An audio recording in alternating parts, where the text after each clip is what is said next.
OKJA. Don't forget to like if you like what I'm saying. Comment if you don't.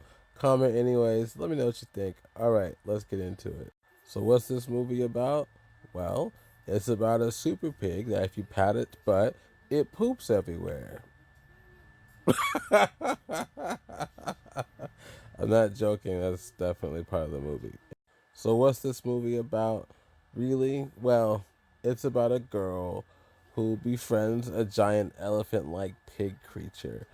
But she doesn't own this creature, no. A big corporation owns this creature. And they want it to be their new poster child for their new uh, meat line, basically. Yeah, they're gonna carve this baby up. That's the idea. Girl falls in love with big old livestock. Big company wants their property back. Um, Interesting film. It's interesting because it's definitely making a big commentary about big corporations and the lengths they'll go to get things approved by the FDA, and there's all kind of shady activity. But it's also about a feisty young girl that stops at nothing to get her friend back. That is one of the gems of this film. That friendship between them, her fieriness, the giant creature itself. The two alone, they have a good duo here. But along with that, this movie's so weird and in like almost like a dark way too. This is actually a pretty dark film, guys. This movie is weirder than you can imagine. You think it's weird. You think you have an idea how weird this movie is, but you're wrong. It's weirder than that. I don't know how to describe it to you. Jake Gyllenhaal plays a character. He's almost like a really crazy Steve Irwin. You didn't think you'd need that in your life until you've seen it, and you're like, "Oh my God, Jake Gyllenhaal is even more amazing than I could have even fathomed." He's amazing in the role. Tilda Swinton plays a rich billionaire mogul. She's the one that pretty much owns OKJA, and the best way to describe her character is weird. She's a very her role is very interesting. It's very Tilda Swinton. I don't want to ruin too much about her. I'll just say she has a couple of different angles to play, and she plays them both very well. Steven Yeun's in this movie, and I love Steven Yeun. I love Steven Yeun. His character is pretty good.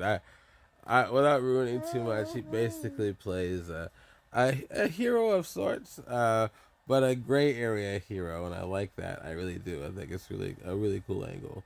I think you have Paul Dano. He's in here too, and he basically also plays kind of like a gray area hero.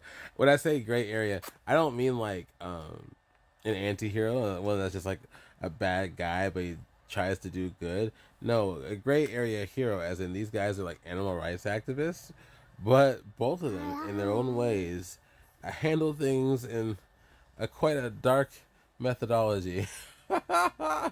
It's really weird to see. You just see random acts of violence or mistrustful behavior from these guys, and you don't expect it. I don't want to ruin anything, but it's interesting. Giannisio Esposito, he's in this movie, and it's weird seeing him in the role he's in, but he has such a thick personality about him. He just helps make the movie work.